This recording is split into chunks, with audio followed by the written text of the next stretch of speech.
Hi, it's Michelle Berger here to do a quick little tutorial for you about squats. Just a little bit about how to do them form-wise, how I do them now. And not saying that what I'm saying is perfect for everyone. Everyone's a little different. Of course, if you have shorter legs, things are going to be different. If you have shorter arms, things are going to be different. I'm a long, lanky person. I have long legs and long arms. So some of what I do with my form may look different than what you feel like it looks on you or somebody else. You have to keep today, for demonstration purposes, I have just 65 pounds on the bar.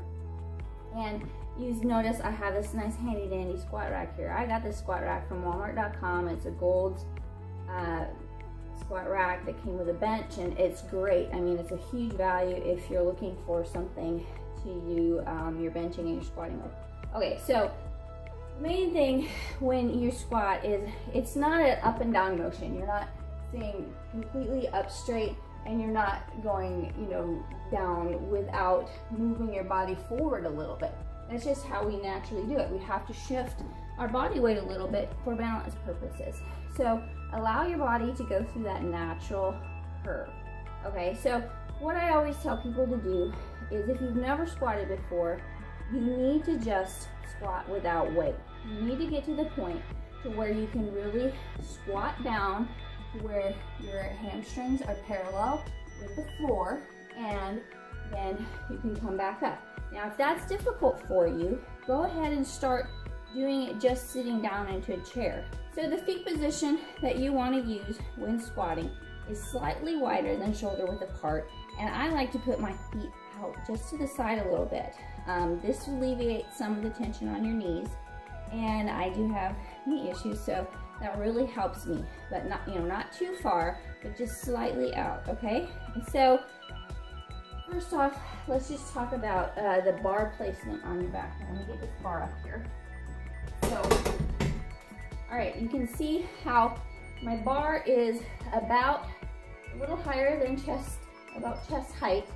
And I do this because if I put it up any higher, I'm gonna have to be getting up. All right, so in order to put this on your back, what you wanna do is make sure you're in the middle. Put your hands just slightly wider than shoulder width apart. And I use an open grip, so that means that my thumb does not go around the bar. This is a closed grip, this is an open grip. So I grip it like this, okay? So an open grip, just slightly wider than my shoulders, and I get it on the traps in my back. And there's this little ledge that my shoulders and traps make for the bar to go. All right, so now see how I got under it. Let me just show you again. I got under it nice and secure, got my legs underneath, and then lift it up. And then walk back slightly, very slow and controlled. Make sure you take as few steps as possible. And I always tell people to look up at the ceiling or the crack where the wall and the ceiling meet when you're first starting. Keep those elbows back, keep that butt back, lean forward slightly, go down to where you're parallel, and push back up through your heels. Now it's important to take a big breath before you go down to help your stabilization. Breath down and push back up. Okay? Now when you re-rack the weight, same thing. Slow and controlled. Make sure you're in position. Get it down nicely, and then come out of underneath it. Okay, so that's just a little itty bitty demonstration.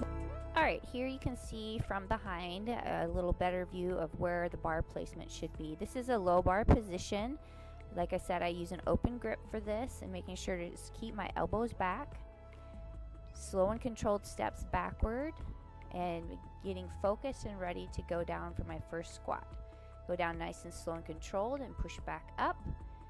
Big inhale and down and explode back up.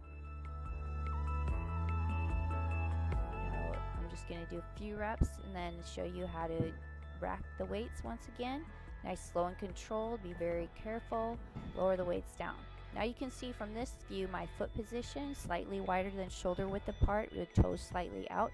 Making sure that my knees do not extend forward over past my toes, and making sure that I am pushing up through my heels.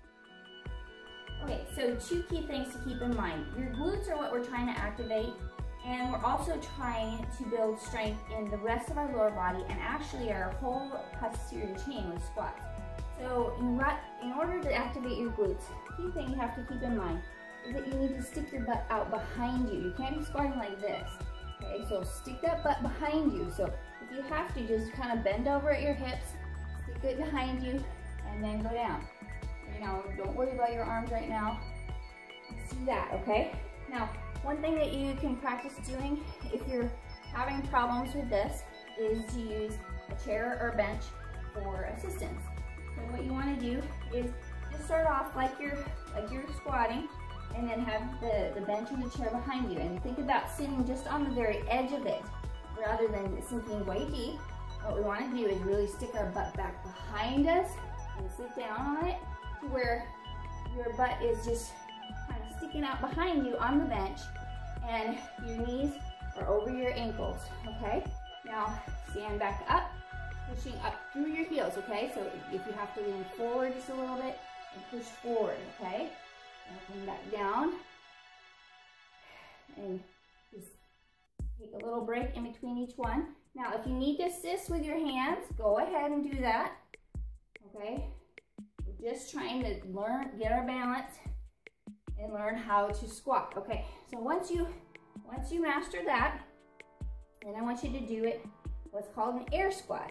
So let's pretend like we're holding a weight behind our back, and we're sticking our butt back behind us, going down nice and slowly, and then pushing back up, kind of activating our glutes as we come up, okay? Key things to keep in mind, activate your glutes, is to think about it, and also push up through your heels, and actually kind of try to like squeeze your butt together as you're coming up. So go down, and squeeze those glutes up, and back up.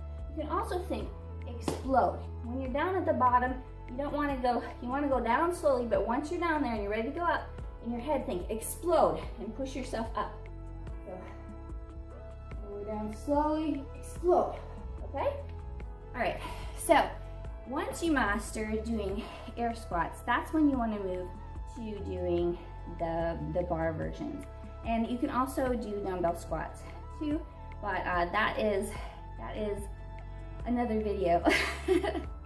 All right, it works if you work it, so work it.